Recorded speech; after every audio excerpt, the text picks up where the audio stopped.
Welcome to Connecting with Coincidence. I am your host, Dr. Bernie Beitman, MD.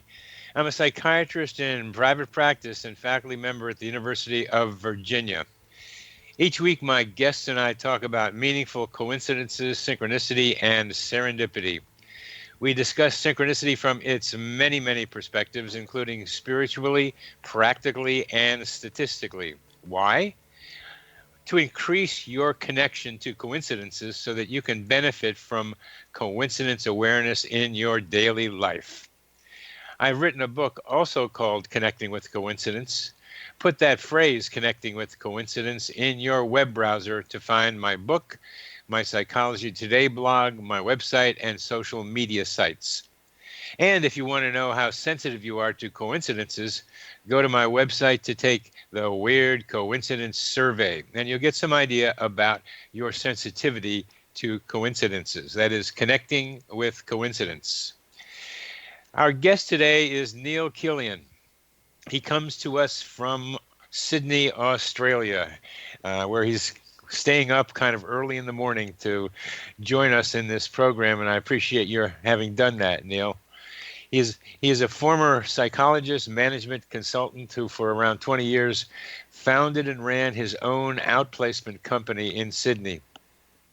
His clients included many blue-chip companies and large government authorities. His discovery of life cycles theory happened by accident, one of those happy accidents that we love to call serendipity, when he was doing an ad hoc validation study of Daniel Levinson's mid-career identity. Since 2005, he has devoted himself to the research and development of this theory of 12-year symbolic cycles in life based on biographical analysis. Please describe Daniel Levinson's work as it applies to what you're doing. Okay, well, Daniel Levinson was one of the two instruments that I used in outplacement counselling when I take people who were, their job had been made redundant, and our company's role was to provide career counselling and job search support. Now, when I discussed the stages of the career that people were in, I used Levinson's theory. He had terms such as the first adult career stage, the transition stage, the mid-career stage, and the late career stage, things like that. I used to gather some of that data on an ad hoc basis, and I then decided to crunch some of the numbers and see how my sample, which is taken from Sydney, Australia, used to line up with what he talked about his age range, and that was sometime in the mid to late 30s. And that mid to late 30s is what you're saying most of your clients were in when you saw them? Not necessarily. It was a spread of ages, but I should have said that the mid-career identity is that stage in the mid to late 30s. And I simply wanted to see whether this was as important a phase in people's career lives as the Levinson theory would hold up. I wanted to see whether that was a stage in which people moved out from under mentors, they achieved something in their own right that would usher in what he called the mid-career identity. And I would ask you to elaborate more on that, because for our listeners, because you just started to describe it, that these people are maybe mentoring and then move out from underneath the mentor, and that is a significant change in their lives. Could you describe anything else that characterized this mid-career identity shift? Yes. What it is the some sort of achievement by which the person will ultimately become known in their careers. Now, it doesn't happen always this way, because for some people they achieve earlier, but for a lot of cases, their career is marked by what the primary reputation might be. So I was looking for things that you could consider high points and achievements and reputation, whole of career reputation making events. And you say it doesn't happen with everybody, so it's a probabilistic thing that you're talking about, that where there's a likelihood of people emerging somehow with their own identity as their own professional career identity. Yes, that's correct. That's correct. When I say not everyone, I mean I've got to look at exception cases or things where people may have hit a high point of achievement early on. But essentially, the theory that I developed from all this is meant to cover all lives. So Yeah. my journey, which has been a long one, has been taking a very small sample of people who were going through, usually as executives or professionals, and seeing whether it applied to a wider range of people. And for that, I was using usually publicly available data. So these are people with a profile sufficient for me to study and see whether the result that I was picking up on one particular year out of this area was being picked up with other people that is something that could readily be validated. Yeah, and and the number 12 is key to what you're talking about. The ages 12, 24, 36, and so on. Yes, correct. What I started with is this central age of 36. That's where I had the unusual finding, if you like. That Yeah. was the coincidence that started it all for me. I thought, why am I picking up 1 year? I could be picking up anything from, 34, 5, 37, 8, 9, but I was just picking up this 12-month period when all these key events tended to be happening. I just wanted to think about my own career and age 36. And what I did at age 36 was get married, and I was still working on a psychotherapy book. It was it was something that I got some notoriety about years later, but it was still something in progress that I'd started before I was 36 and continued after 36. So I'm trying to see how, in my life, was there a peak of something at age 36? And I can't think of that. It was part of a sequence of that mid-career of trying to establish myself. Yeah, sure. I mean, I can't readily put all profiles against this. Sometimes I've got to examine negative evidence or I've got to examine a lack of evidence.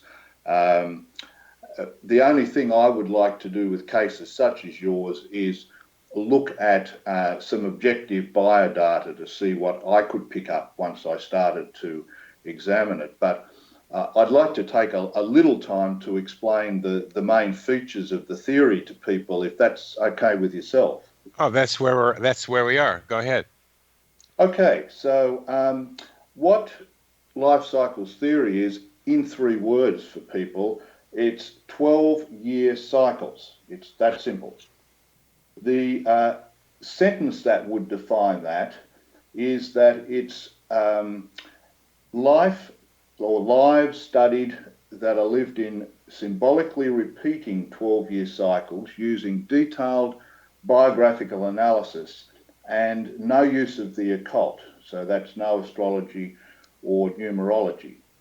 The theory itself, which I've developed over the last 10 plus years, has over 50 terms and icons in it, but I really want to just introduce 3 concepts to people. And they're the key concepts. The first is this central first year of a 12-year cycle. So that's looking at adult ages of 24, 36 and 48. I call it the year of revolution because that's literally what it seems to be in people's lives.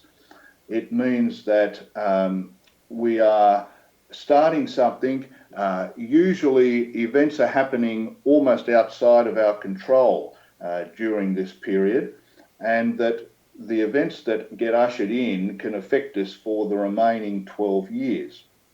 And as I just mentioned, the theory originally started because I found so many matches with the key year of 36.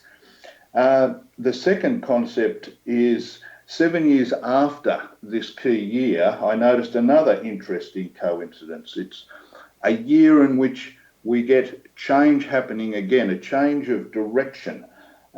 This one I call the year of broken pathways, because once again, the term means exactly what it says. So I look for some form of change and uphill challenge that the person's handed that won't be resolved in a hurry. So they're the adult ages of 19 and 31, etc. So we've got year of revolution, we've got a 7-year period of what I call unbroken forward momentum. And we're going to have an unbroken forward momentum right now as we come to the end of this segment, and we'll continue with part 3 of what you're describing.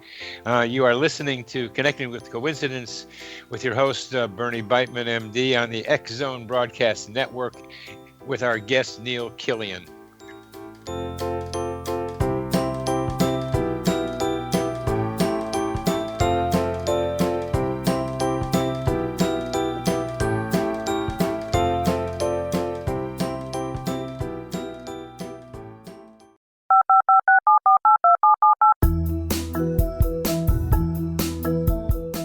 Did you know that when you're on the road with limited data or Wi-Fi, you can still listen to the X Zone Radio Show with Rob McConnell, The Science of Magic with Gwilda Wiyaka, X-1, Dimension X, Space Patrol, and every minute of the X Zone Broadcast Network by calling 213-401-0080, courtesy of Audio Now.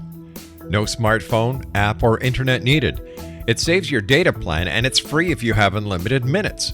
Call 213-401-0080 to listen on any phone, anytime, anywhere.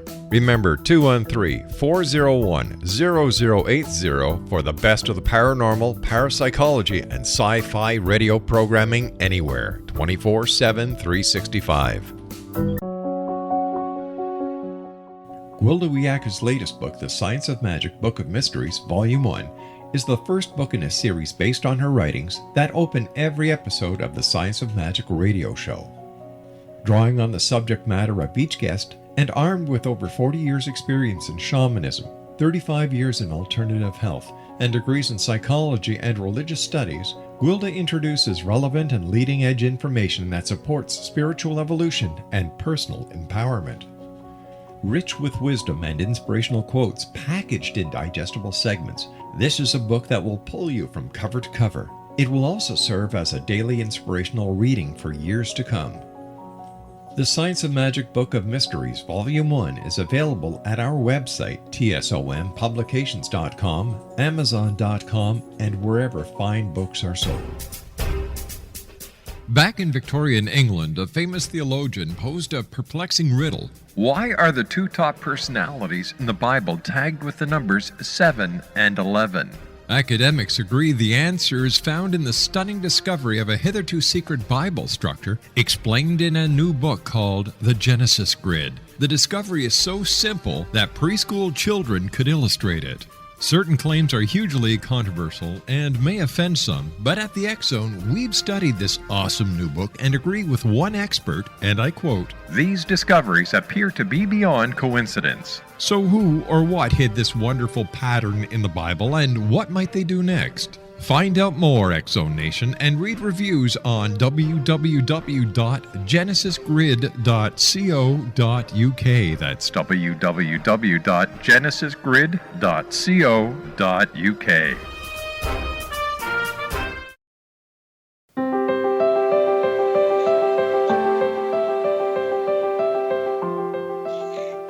Welcome back to CC with BB, Connecting with Coincidence with Dr. Bernie Beitman, MD, and our guest, Neil Killion. And we're talking about life cycles. We're talking about coincidences between numbers and people's behavior.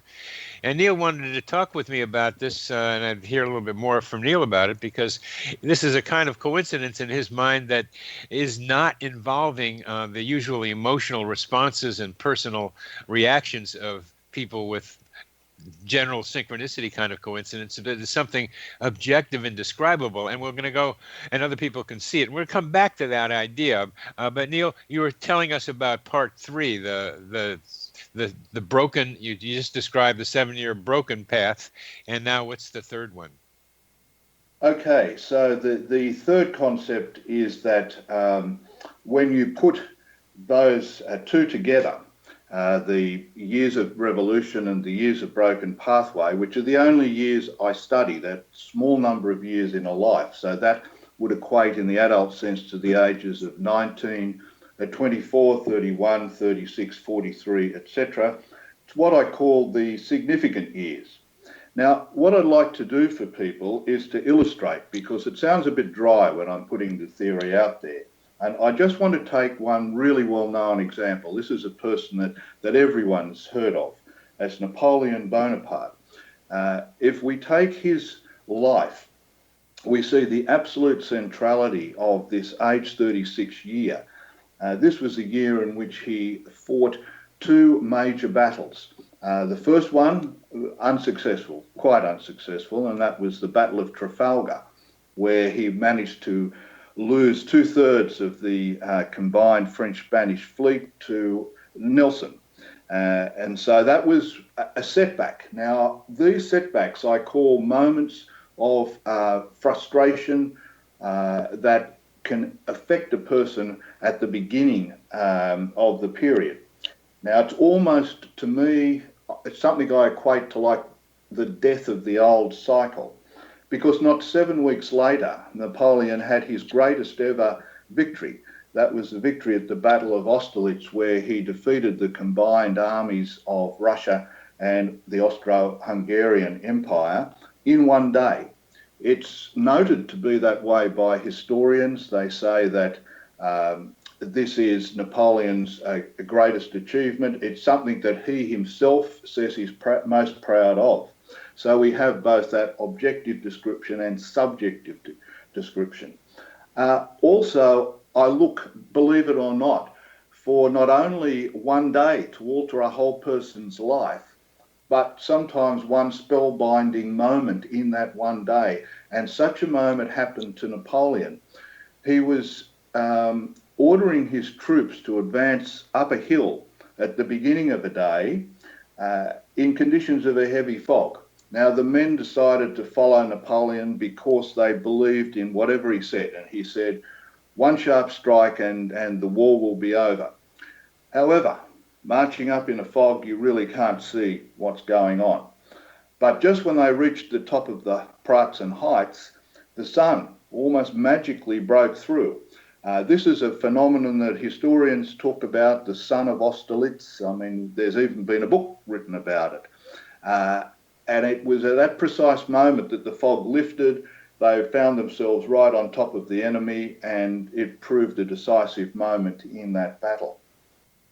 Now, that's a very interesting story from my coincidence ways of thinking. I've heard a story of a guy when he was a teenager in a plane in thick fog, and the instruments couldn't find the landing field, but he had a sense for where to go. And he directed the pilot through the fog to the landing field without having any visual, but an intuitive sense for how to get there. And so that's one part of it. Napoleon may have been able to see through the fog to know where the people were. And then to have the sun come out right at the right time reminds me of this Einstein's people trying to prove Einstein's theory of relativity, or that light bent around the sun. And you needed to have the right time for that, for the sun to be able to be available for the people to take the picture. And it was not available in Africa until when they needed to be able to see it, the fog cleared and there was the sun and they could take the picture. Yes, indeed. So there's something parapsychological in what I'd say in what Napoleon could do. The fact that his followers believed in him suggested that they saw in him a capacity that they didn't have, that he could know things in ways that they could not know. Yes, we'll never know for sure whether he was just bluffing at that moment and really wanted the attack to proceed, or whether he had a particular insight. You know, he would have had left a quote. for that. But Yes. sure, why not? Oh, so go ahead, please. That effectively gave Napoleon control of Europe in one day. And that period of control lasted for, in an unbroken sense, for 7 years. So we're looking at that exact model, because if those key battles took place in 1805 and you add 7, you end up with 1812, and we all know what happened then. This was Napoleon's ill-fated invasion of Russia. So his own personal broken pathway was his decision, with winter coming on, to march his army into Russia deeper and deeper. Eventually things turned against him, and he lost over 90% of his army through one way or another. And from that moment on, he had the uphill challenge of defending what was left of the empire. And we know that after a couple of years in the Battle of Waterloo, it all came to a conclusion. So that is a really good personal illustration. Now, the second illustration of why I have this notion of cycles repeating is it sets up an exact hypothesis for me to test at his first adult year of 24. Now, when I was writing the book, The Life Cycles Revolution, I decided to do that test as I was writing the book, so it was pretty blind at the time. When I went to the exact same period as Trafalgar and Austerlitz, I discovered at age 24 there was this thing called the Battle of Siege of Toulon, rather. Now, the Siege of Toulon happened at a young age. Napoleon was then just a young artillery major, and the French Republic was only a couple of years old, and he was attempting to end a blockade by the British and Spanish Navy on the city of Toulon, and to attack a fort that they had. Now, a first attempt at such an attack was unsuccessful, and it wasn't executed correctly, as a result of which the British redoubled their efforts and built an even stronger fort that they called Little Gibraltar. Now, Napoleon was unsatisfied. He rode off to Paris. He wanted more military support for his plan. And when a senior officer arrived, he executed it straight away. And at almost the same time, and this is the fascinating thing about the theory, at almost the same time as the Battle of Austerlitz took place, the successful destruction of the fort at Toulon happened. That resulted in an immediate promotion from a mere artillery major to become a brigadier general, and he came to the attention of the elite in Paris. So we're looking at this sense of it being the same military victory, the same moment of setback and frustration first, the same outcome in a positive nature, and the same type of process that he went through.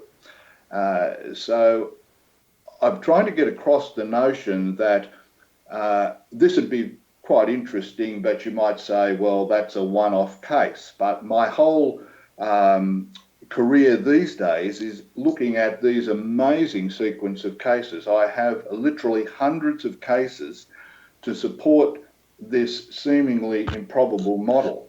I've studied lists such as the top 10 people of the 20th century.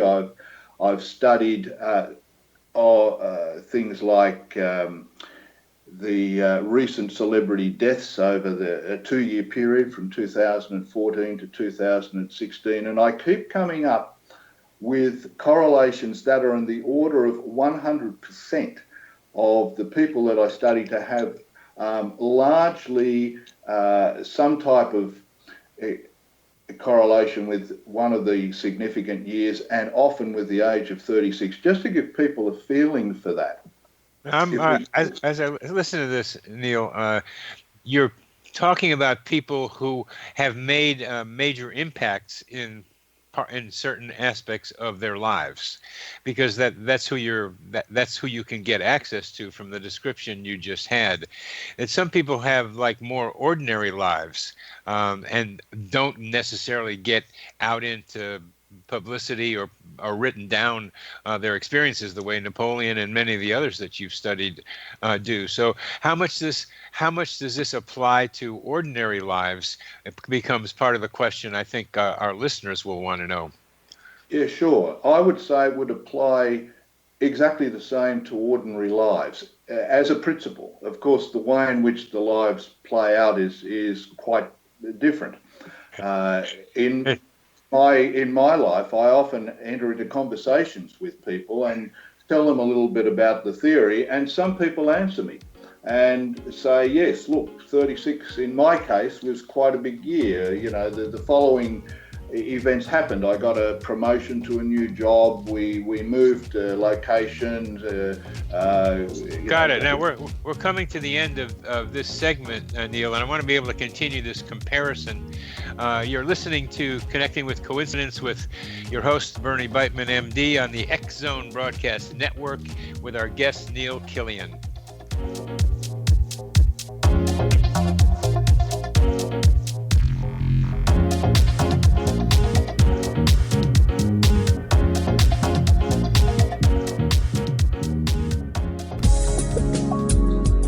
From our broadcast studios in Hamilton, Ontario, Canada, to the world and beyond, you're watching the X Zone Broadcast Network, www.xzbn.net.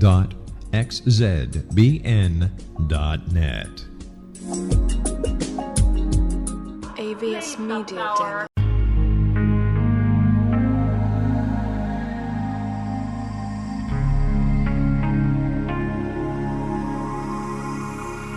The scientist and the mystic have been on an age-old, relentless search with one thing in common. They seek truth. Their paths converge in the 40,000-year-old practice of shamanism, an ancient science delving to the quantum level of life, facilitating healing, manifestation, and evolution. I'm Gwilda Wiyaka, the founder and director of Path Home Shamanic Arts School, a unique Colorado State certified occupational school training shamanic practitioners and teachers. We also provide classes for empowering personal lives through shamanism. Our certification classes are in week-long segments enabling international participation, and online classes and long-distance shamanic healing sessions are available. Come discover the science of magic in the limitless world of shamanism. www.findyourpathhome.com.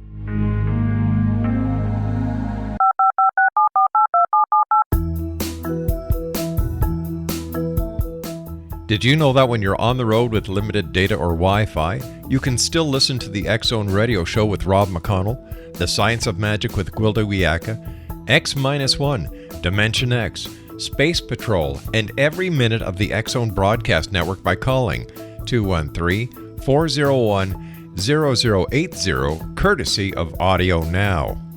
No smartphone, app, or internet needed. It saves your data plan, and it's free if you have unlimited minutes. Call 213-401-0080 to listen on any phone, anytime, anywhere. Remember 213-401-0080 for the best of the paranormal, parapsychology, and sci-fi radio programming anywhere, 24/7, 365.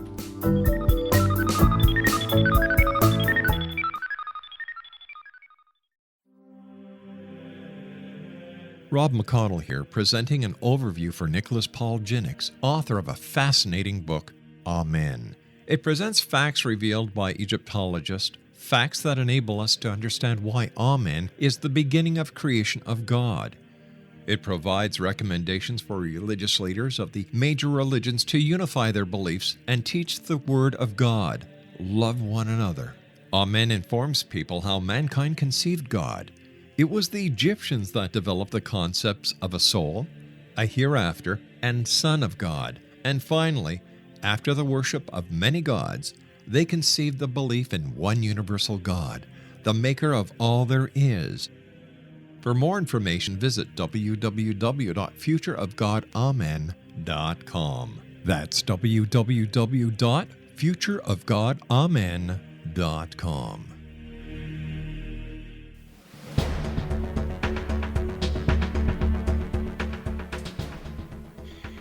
Welcome back to Connecting with Coincidence with your host, Dr. Bernie Beitman, MD, and our guest from Australia, Neil Killion, talking about life cycle coincidences between life cycle events and age. So, Neil, you were telling me about the more regular people out there in the world and how they can report parallels to what you're describing. Well, yes. Look, one of the things I've done is include a whole chapter in the Life Cycles Revolution of more ordinary lives. I wanted to keep it largely anonymous for those people because often I knew them as friends, etc. Yeah. But I looked at those two central areas of relationships and career. Because mostly And you've been talking about career so far. Okay. yeah, no relationships to that later age of 48 sometimes, and divorce was quite a stat that I picked up. Different ways in which lives can alter. And after all, sometimes one of my friends was an actor who said that he'd been doing TV work, but at the age of 36, he got a call from a Hollywood producer to see whether he'd want to come over and star or take a lesser role, I should say, in one of the movies over there. But he discussed it on the home front, and they decided for the good of the family they wouldn't do that. Now, he got a second call about another opportunity in the same period, but after that, nothing. And his career altered again. So sometimes there's an opportunity there, but it's not always, taken up. But just to illustrate with my own life to people, that would be, I think, not a bad way to do it, because I put my own life out in a public sense in great detail in both books. Because I figure if I can't make the theory fit me, then it's not going to prove itself in a sense to me, and it won't prove itself to anyone else. So, I'm glad you say make the theory fit you, because when I listen to you, it's like you have a form now. You've got an idea, the 12s and the 7s, and you seem to try to make the life fit in with it. And not that it doesn't, but there's a problem in, like, you like the theory and you want to make it work. Yes, initially that would be so, but the sheer amount of correlations, as I say, I was getting in publicly available material has caused me to say that the odds on this happening randomly would be astronomical. So, of those 10 most famous people of the 20th century, we're looking at things like the first flight by the Wright brothers in 1903, at Orville's age 36. We're looking at Gandhi at 36 introducing his method satyagraha of peaceful protest for the first time enshrined as the birth of the civil rights movement. We're looking at Einstein. He published the general theory of relativity at 36. Nelson Mandela gave his famous address at the Cliptown conference and unveiled the Freedom Charter and won his reputation as a statesman at 36. If I can produce, let's say, 8 or 9 out of 10 of those cases that fit, I'm looking at something which is extremely improbable to have occurred when I look at the recent celebrity deaths over a 2-year period. I'm looking at an extraordinary number of cases where things fit in the most straightforward way. George Martin, for example, died, at the beginning of that period. He was a producer of all the Beatles music. Now, at 36, he discovered the Beatles by accident because he was petitioned by Brian Epstein and he didn't really want to hire them, etc. The period of time he had the Beatles for, 7 years until they broke up. Again, at 24, he started with Parlophone in the classical music division. 7 years later after that, he moved into comedy records and tried to get more into the pop field. It's those sort of examples that I can do time and time again. Yeah. And I think of my older son, who at age 36 doesn't have a job right now, but he has 2 kids, and they're looking for a third. How does that fit in with your thinking? Well, you never know. If he is 36, there could be some form of breakthrough. A friend of mine has a 36-year-old son. I think he's just moved through that. And he was interested in music, maybe filmmaking, but he didn't have anything definite on the horizon. And then an opportunity to join an established band came up for him during the period. And he told me about it. He said, "Oh gosh, fancy that." A friend of my son, who I know quite well, got a job at 36. I told him about the theory. He'd read book 1. I mean, he knew all about it. And he said to me, there might be something in that, because the job offer actually came from my son. I was there the moment when, it kind of said, well, I might think about hiring this person. So there's all of these anecdotal examples that I'm surrounded with. I sit here as a theoretician. My job is really to produce what I would regard as scientifically based evidence as I can.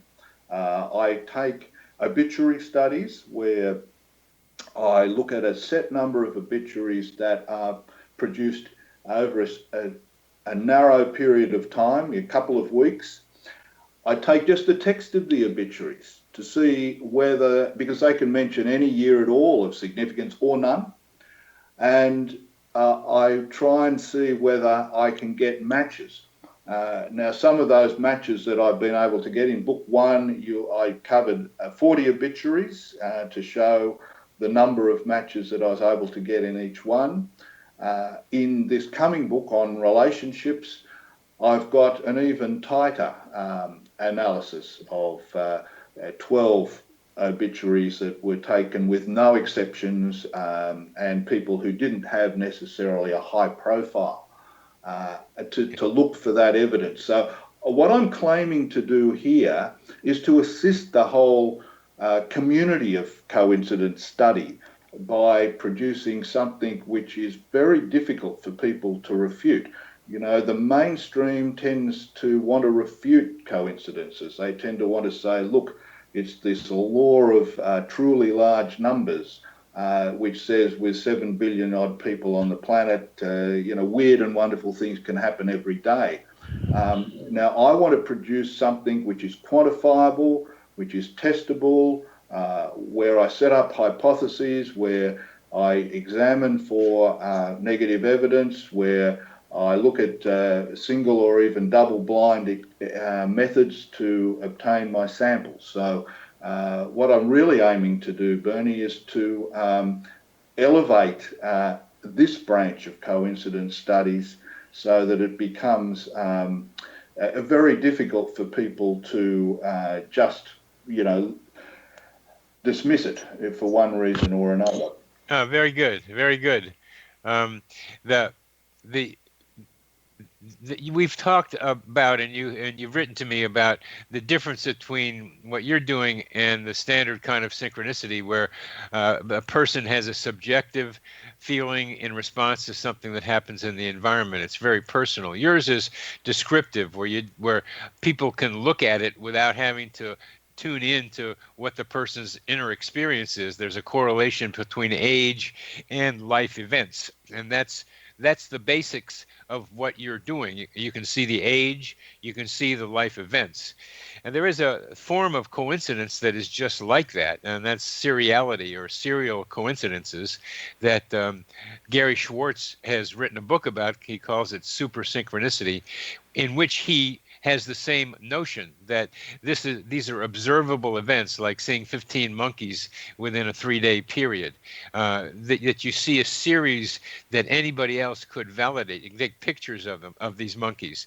And that's kind of what you're doing. So there is a subset of coincidences that is like yours, like this seriality one, where it's objective, where it's not, there's no having to look at the feeling or the thoughts of the person inside. And that's an important addition to the way we're thinking about things. Now we have about a minute left in this, and I just want to be able to get us started thinking about how this works, because one of the questions that I am trying to answer about coincidences is, do various explanations for them. How do we explain them? And unfortunately, some people just want one explanation for all coincidences, and that's not right. We've got different ways of explaining different kinds of coincidences. So I'm hoping that we will get into on our next segment just how you explain them, and then how your ideas about life cycles can get expanded into future orientation, so we can think about how these ideas of yours may be helping people, as you did with career planning. And we will do this in the next segment. And we are listening to Connecting with Coincidence with your host, Bernie Beitman, MD, on the X Zone Broadcast Network, with our guest, Neil Killion.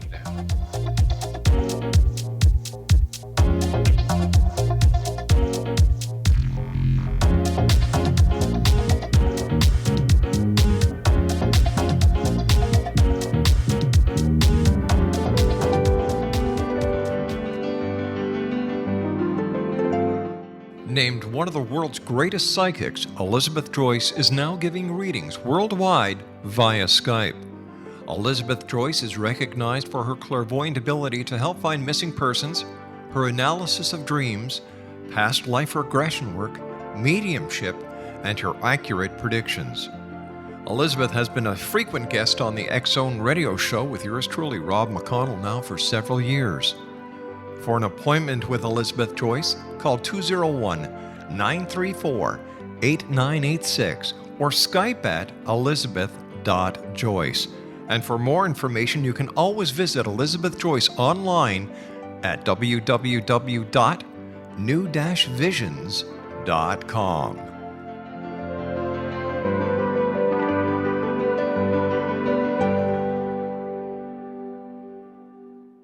The new nonfiction book, Razor of Madness, is similar to cult movies like Clockwork Orange, Dragon's Tattoo, or The Other Side of Hell. Wayne Morin Jr. and Thomas Lee Howe will expose widespread and systematic deficiencies in this thought-provoking tell-all novel. Mind control rages among scholars in law schools. Human rights are ignored while thought reform and mental manipulation are accepted practices used as behavior modification. Dr. Louis Jolyon West comes to mind.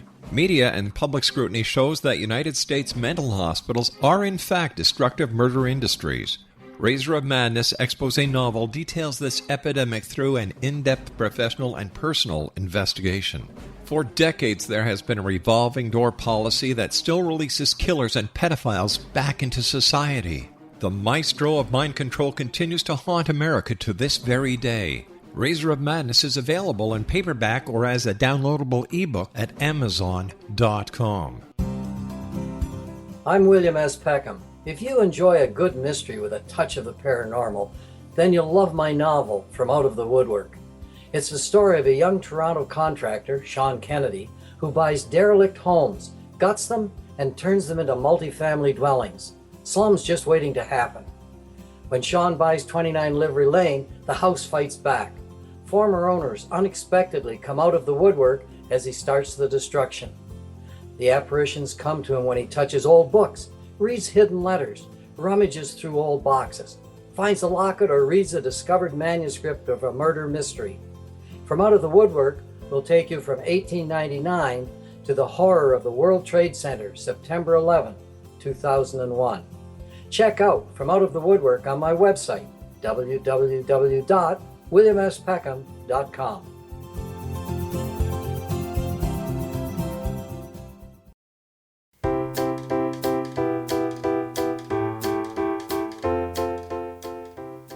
Oh, welcome back to Connecting with Coincidence with your host, Bernie Beitman, MD, and our guest, Neil Killion. And Neil is advancing theory, and my questions for him in this last segment are what are the practical applications of his theory, and just how does he explain these coincidental correlations between age and biographical activity?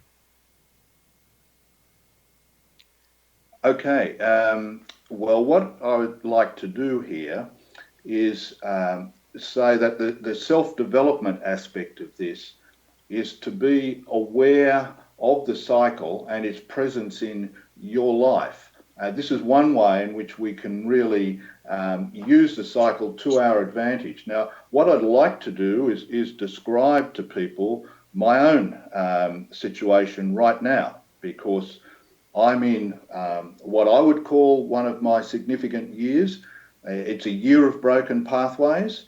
What has happened is that I've been in this same position before.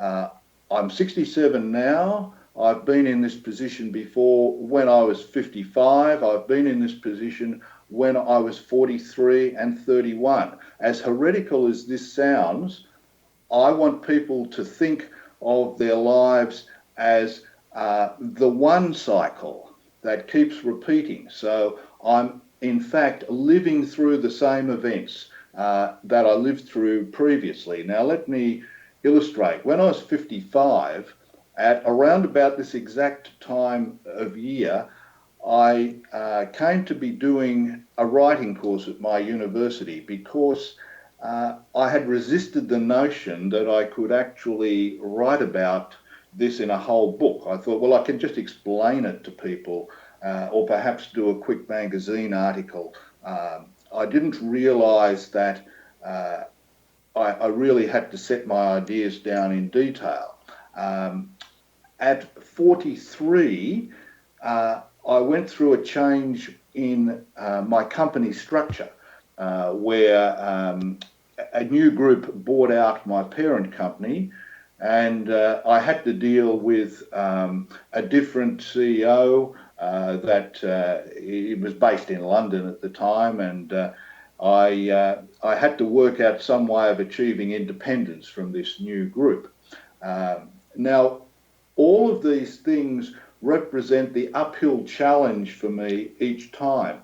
And when I, for instance, heard about the opportunity to do this interview, I thought to myself, you know, this is right at that exact same time. I'm aware of what might happen, what my uphill challenge is.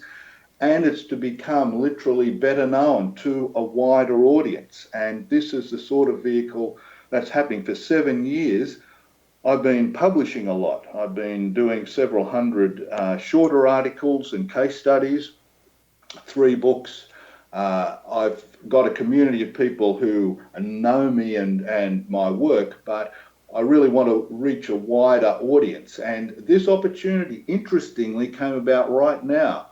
So if you've got this model in mind, you can say to yourself, oh, right, so here I am at that year of revolution. I'm at that key age of 36. What was I doing at 24? You know, what was the process like for me then? And as I've done in both books, I've analysed all my years of revolution, which are rather ordinary. I mean, they're not world-breaking events, but I was able to use them each time as a guideline. It's something I refer to as living in super consciousness. Now, Living in what? Living in what consciousness? Super consciousness. Super consciousness. What do you mean by that? Well, I'm aware that my life also has a structure. Yeah. And that structure is rather objective. It sits there, and events tend to happen more or less on time. It's crazy, I know, but being aware as I am of what to expect, I've been just stunned by how much events happen at the time they're meant to happen. I think that's, I don't know if I'd use the word super consciousness. I go to meta, but it's the same idea that it's a meta perspective. It's above one's life rather than just living it. You have a kind of a roadmap that you're defining about what you might expect at certain ages, and that can be very helpful, because it's what Levinson was trying to do with his book, to give some idea of what to expect in different parts of your life, and you're sharpening that kind of thinking. Well, exactly. And I'm the first one to put forward a true cycle theory. If you look at all the other theorists like Erickson and Levinson and Gould, they all had stage theories of life with a block of years which people are meant to transition into and out of. Right. What I'm talking is an exact cycle pattern that happens within. within. It's the same And cycle being repeated each time. Yeah. exactly, and within a much narrower bandwidth of time. And that phenomenon of your whole life can alter literally in one day. Now look, if I've got a moment here, Bernie, I think I put forward to you that I could analyse Carl Jung's life by life cycles. Yeah. I don't know if that would be of any general interest to people. Right now, I think we only have about 5 minutes left, and I think one thing you answered is the practicality of it. You can anticipate your own life more precisely, more carefully, more clearly in the super consciousness or meta perspective that you're offering. But how come this happens? Why are these cycles existing in our lives? Okay, this is the question I can't answer. And to some extent, I'm not really interested in answering. I simply want to establish the correlation. I don't want the criticism to come back that correlation does not prove cause. So I don't have a cause. I literally have not come up with anything. People could postulate it's due to the presence of a religious theme. It's a god or an entity that controls somehow. But I don't want to put anything in the middle. You know, I want to be like Occam's razor and produce the simplest, most straightforward answer, is that the correlation exists. Yes. And Now, what about the idea of thinking of these repeated cycles as a spiral rather than just a circle that you're running through again? Well, I know your life changes. I know, we don't live out the same thing. It's not literally Groundhog Day for us, you know. What I'm saying is there's a different cast of characters and different events, but the themes remain constant. Yeah. And I think of that as a spiral. In astrology, I think it's Saturn has 7 or 8 year cycles. The same idea that you're talking about.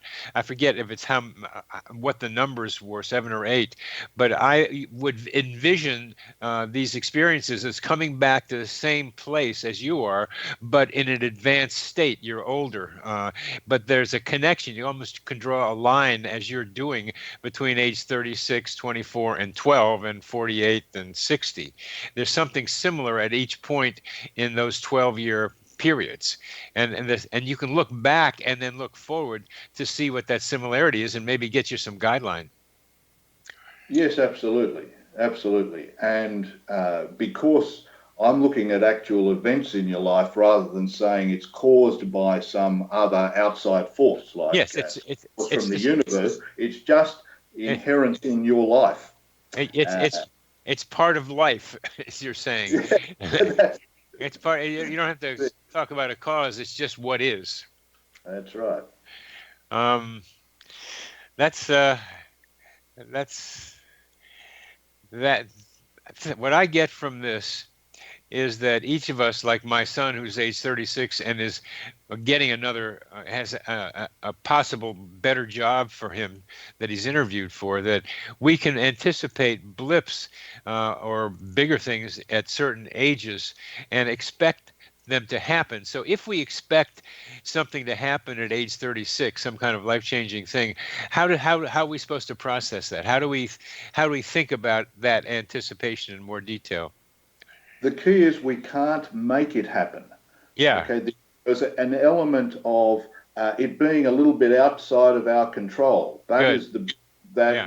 open to interpretation. Yeah. Why did the sun come through at Austerlitz? Yes.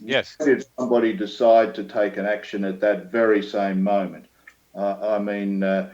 These things are elements that we can be aware of as they're happening. That's why, I refer to it in my terms as superconsciousness. We can be aware of it as it's happening, but we can't make it happen. And we can have a choice about what to do with what we've got. Yes. It happens, and just like other coincidences happen, we can see them.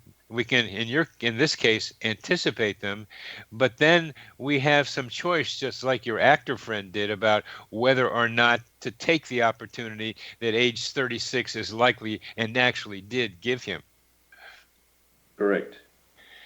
Well, it's very interesting. I needed to be able to find a way to put what you're just talking about together with coincidence studies, and in this last part, I think I got closer as we discussed this. So I appreciate very much the opportunity to hear how you think about this and how it might be useful and where it might fit in, as you suggested, as another category of coincidences.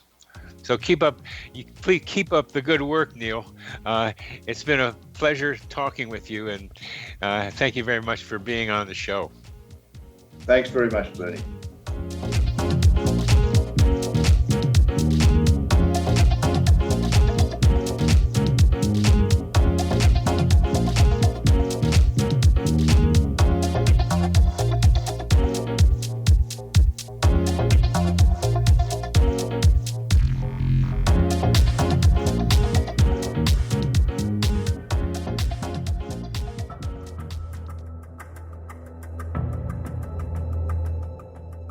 Modern Esoteric, Beyond Our Senses by Brad Olson, consummates the lifology story about where humanity originates. It is the lost continents, the primitive wisdom, the mythos of creation, and the rethinking of ancient history as we are taught in academia. There is much more to the story than what we have been told. As this is the first book in the Esoteric series, Modern Esoteric starts at the beginning of time and accelerates up to this modern age. Future Esoteric is book 2 in the series and takes a forward-looking position ahead of today with an open and honest examination of the ET issue and various unexplained phenomena. To discover the writings of author Brad Olson, visit www.bradolson.com. That's www.bradolson.com.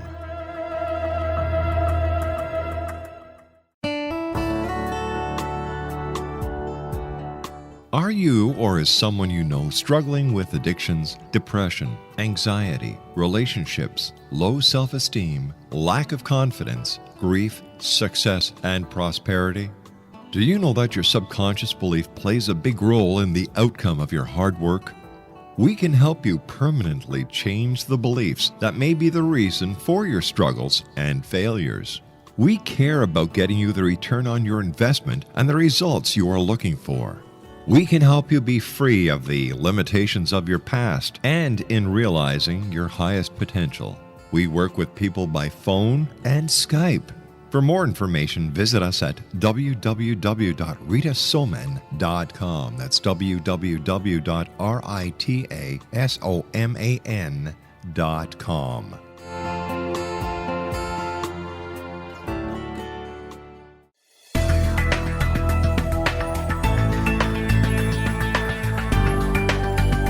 Do you think you have energy problems in your home? Do you feel better when you're away than when you're home? Joey Korn is a global leader in the world of dowsing who specializes in personal energy clearing and space clearing. He can help you create an ideal energy environment in your home no matter where you live in the world. Learn about his remote spiritual house cleaning services and much more at www.dowsers.com. You can get Joey's book, Dowsing, A Path to Enlightenment, as well as other dowsing books and tools, Kabbalah books, and Walter Russell books. Joey's work is really amazing. Go to dowsers.com right now. That's DOWSERS.com, or call 1-877-DOWSING. That's 1-877-369-7464.